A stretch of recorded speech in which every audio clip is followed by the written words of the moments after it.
Okay, we're rolling. Got it there, Jim? Is there? Alright, Jason here at One Gooder Cycles. Yeah. A little dusty because I was out in the back cutting wood here, but Jim's got a problem with his bike.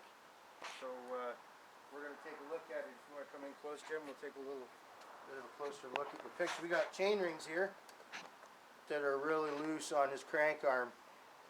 So we're going to have to do a few things here. We're going to have to take the arm off and take a quick look. This is a crank puller right here. And hang on, there we go. got it there? Yeah. And it comes with the tool that you need to turn this off, but because we're here at the shop, we're going to use the ratchet. And this is an 8mm, I believe. And we're just going to turn it off. I just hold the crank arm and turn it off. Back it all the way off, and then we'll use the crank puller. Now this is a spline bottom bracket, an octolink bottom bracket to be specific. So we have a special crank puller that has a piece that we put inside to ensure that we don't cause any damage in there. It's a fairly large hole in the center there. If you want to take the focus there and focus on your octolink bottom bracket there, bro, you can see that it's a spline bottom bracket and not your traditional square peg bottom bracket. So, and there's the puller there. You can see it's got the circle there to make sure that we get the octolink off. Back it up a little bit. Like the hand thread it in as much as I can. That was rough going in.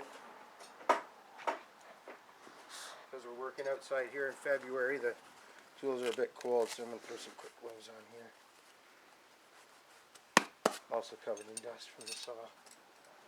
And already looking at that bottom bracket, and that crank puller, it's not threading in straight. So Is it bad angle?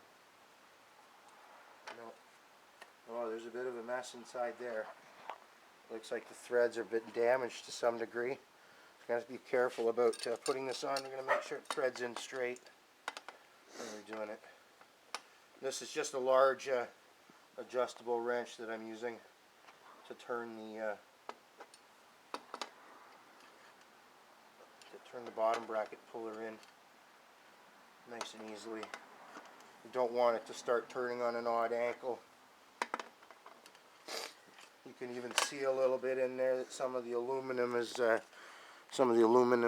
threading itself as I turn in, so there's a little bit of damage in there. But this crankset's been on this bike for a long time, so you can expect some damage.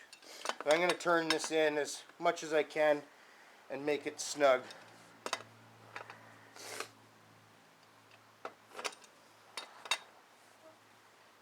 There we go. I don't think I need to go any farther than that. Turn this in by hand a little bit.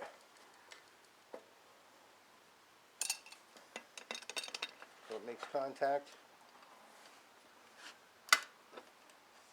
And let me just turn that until the crank arm nicely comes off. Doing bike repairs here in Windsor in February outside. And there's Jim's beautiful octolink bracket, a little bit dirty around there. We might want to clean that while we have that off. And it looks like this is separated and is probably not repairable. I don't think tightening these is going to hold it on there. It looks like where it fits on there, where it's pressed on around there. I think we can shut that off. You don't need to know everything.